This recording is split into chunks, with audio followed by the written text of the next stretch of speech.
Good morning students. आज हम thermodynamics में नेक्स्ट टॉपिक रीड करेंगे, first law of thermodynamics.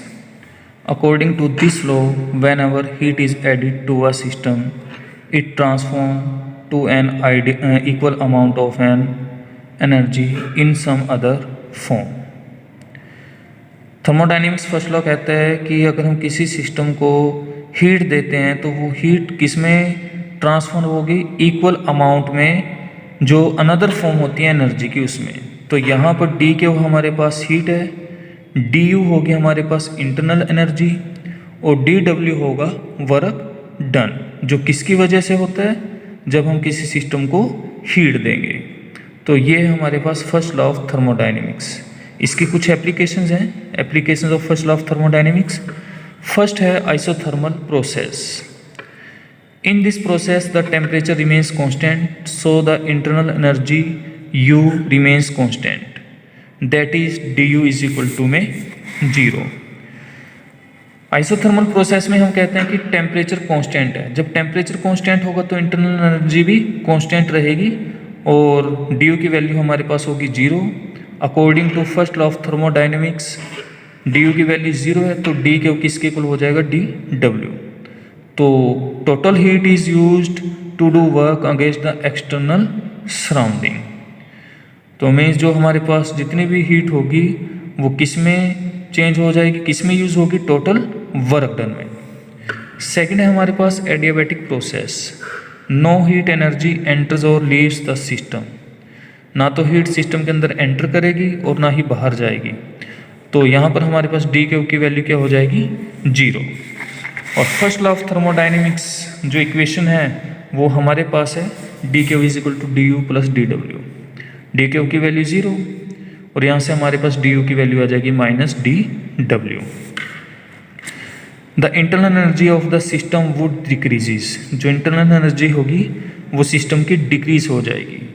And the gas will be cooled, और जो गैस है वो कूल्ड हो जाएगी, क्योंकि नेगेटिव साइन शो करता है कि जो सिस्टम की इंटरनल एनर्जी है वो डिक्रीज होगी। थर्ड है isochoric process. When volume of the system is kept constant. Isochoric process में वॉल्यूम कांस्टेंट होगा। जब वॉल्यूम कांस्टेंट होगा, वॉल्यूम चेंज नहीं होगा तो वर्क डन भी क्या होगा, 0। Means D W is equal to में 0। First law of thermodynamics equation है हमारे पास D K is equal to D U plus D W. D W की वैल्यू 0 है तो डी के किसके इक्वल होगा, डी यू के। और यहाँ से जो टोटल एनर्जी होगी, total internal energy is increases by the same amount. में जितनी हीट देंगे उसी हिसाब से सिस्टम की जो इंटरनल एनर्जी है वो इंक्रीज होगी। इसके बाद नेक्स्ट है प्रोसेस हमारे पास cyclic process. In this process the system returns to its initial state after any number of changes. कि सिस्टम में कितने भी चेंजेस आ जाएं, प्रेशर चेंज हो रहा है, वॉल्यूम चेंज हो रहा है, लेकिन सिस्टम लास्ट में इनिशियल स्टेट पर आ जाएगा और इसी प्रोसेस को कहेंगे हम साइक्लिक प्रोसेस। तो यहाँ पर डी यू की वैल्यू 0 की इक्वल होगी। First law of thermodynamics D K is equal to D U plus D W. जब डी यू की वैल्यू 0 है तो डी के की वैल्यू हो जाएगी डी डब्ल्यू। तो मीन्स जितनी सिस्टम को हीट देंगे उतना ही वर्क डन हो पाएगा। मीन्स टोटल हीट किस में चेंज हो जाएगी, वर्क एनर्जी के अंदर। इसके बाद हमारे पास नेक्स्ट एप्लीकेशन है फर्स्ट लॉ ऑफ थर्मोडायनेमिक्स की, relation between two principal specific heats of a gas, या मेयर्स फॉर्मूला कहते हैं हम इसको। Let P V T be the initial pressure, volume and temperature of the gas. Let the gas be heated at constant volume through a small temperature D T. हम क्या करेंगे, यहाँ पर गैस को हीट करेंगे लेकिन जो वॉल्यूम है वो कॉन्स्टेंट रहेगा और जो टेम्परेचर चेंज होगा वो होगा स्मॉल, मीन्स डी टी के इक्वल। तो यहाँ से हमारे पास amount of heat energy supply to the gas means D K की वैल्यू होगी C V D T. Means अगर हम स्मॉल अमाउंट में हीट देंगे सिस्टम को तो स्मॉल अमाउंट में टेम्परेचर चेंज होगा। और सी वी हमारे पास है मोलर स्पेसिफिक हीट, जब हमारे पास वॉल्यूम कांस्टेंट होगा।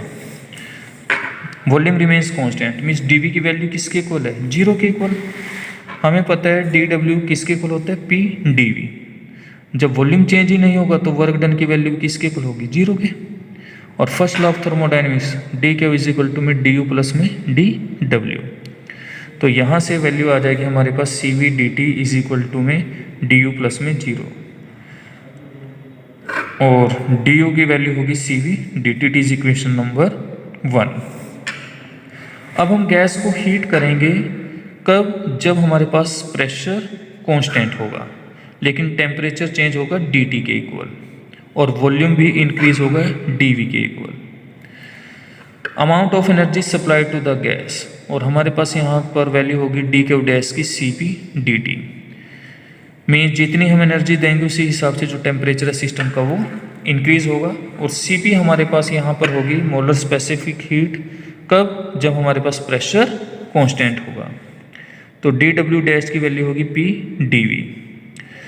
According to first law of thermodynamics D K dash is equal to D W dash plus में D U dash. D W dash की वैल्यू ये है हमारे पास और डी के डैश की वैल्यू है सी पी डी टी। और डी यू डैश किसके इक्वल है, डी यू के इक्वल, और डी यू की वैल्यू हमारे पास होगी सी वी डी टी। तो ये तीनों रिलेशंस हम इस इक्वेशन में पुट कर देंगे और यहाँ से हमारे पास वैल्यू आ जाएगी C P D T is equal to D U dash plus में P D V. It is equation number 2। D U dash is equal to है डी यू के, और equation 1 D U dash is equal to D U किसके equal होगी, C V D T. तो ये value हम equation number 2 में put कर देंगे। तो यहाँ से वैल्यू आ जाएगी C P D T is equal to C V D T plus में पी डी वी। ये जो फंक्शन है इसको लेफ्ट साइड ले जाएंगे, C P D T minus C V D T is equal to में पी डी वी। और यहाँ से डी टी कॉमन आ जाएगा, C P minus C V into में D T is equal to में P D V. According to gas equation किसके equal है, P V is equal to में आर टी। डिफ्रेंशिएट कर देंगे बोथ साइड और पी वी की value आ जाएगी हमारे पास आर डी टी के इक्वल। और यहाँ पर हम पी डी वी की जगह क्या पुट कर देंगे, आर डी टी। और हमारे पास जो एक रिलेशन है यहाँ से आ जाएगा C P minus C V into में D T is equal to R D T. D T से D T cancel, C P minus C V is equal to में आर। तो ये वैल्यू आ जाएगी हमारे पास C P minus C V की आर के इक्वल। इसके बाद हमारे पास है cyclic process and non cyclic process. जो साइक्लिक प्रोसेस है it consist of a series of changes which returns the system back to its initial state. में जब सिस्टम के अंदर नंबर ऑफ चेंजेस होंगे, प्रेशर चेंज होगा, वॉल्यूम चेंज हो रहा है या फिर टेम्परेचर चेंज हो रहा है, लेकिन जो सिस्टम है दोबारा से अपनी इनिशियल स्टेट पर आ जाएगा, उस प्रोसेस को कहेंगे हम साइक्लिक प्रोसेस।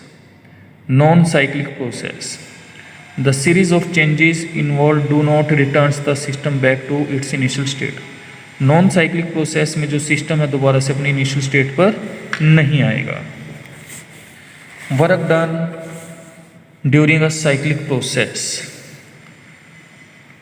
हाँ जी, यहाँ से अगर हम ए पॉइंट पर बात करते हैं, जो वॉल्यूम होगा V1 होगा, प्रेशर होगा P1, और B पर जो वॉल्यूम होगा V2 और प्रेशर होगा P2। तो ये इनिशियल स्टेट को शो करेगा और B पॉइंट फाइनल स्टेट को शो करेगा। Therefore work done by the gas from A to B, जब चेंज होगा A से B तो टोटल वर्क डन होगा A E B C D A, means A E B C D A, ये area होगा जब change होगा A to B, means W1 की वैल्यू होगी हमारे पास area A E B C D A। Work done by the gas from B to A, अब change हो रहा है B से A, फाइनल पोजीशन से इनिशियल पोजीशन, तो एरिया होगा हमारे पास B F A D C B। तो W2 की वैल्यू आ जाएगी हमारे पास माइनस एरिया इंटू में B F A D C B। Minus sign इसलिए है क्योंकि डायरेक्शन चेंज हो रही है, मीन्स फाइनल से इनिशियल पोजीशन की तरफ सिस्टम चेंज हो रहा है। तो नेट वर्क डन होगा W is equal to W1 plus में W2, और यहाँ पर W की वैल्यू होगी W1 की वैल्यू पुट कर देंगे और यहाँ पर W2 की, तो हमारे पास टोटल वर्क डन होगा एरिया AEBF A के equal. Work done per cycle is numerically equal to the area enclosed by the loop representing the cycle. तो जो वर्क डन होगा पर साइकिल पर वो न्यूमेरिकल इक्वल किसके इक्वल होगा, जो ये लूप हमने रिप्रेजेंट किया इसका एरिया होगा टोटल। तो ये था हमारे पास work done in case of cyclic process. Thank you.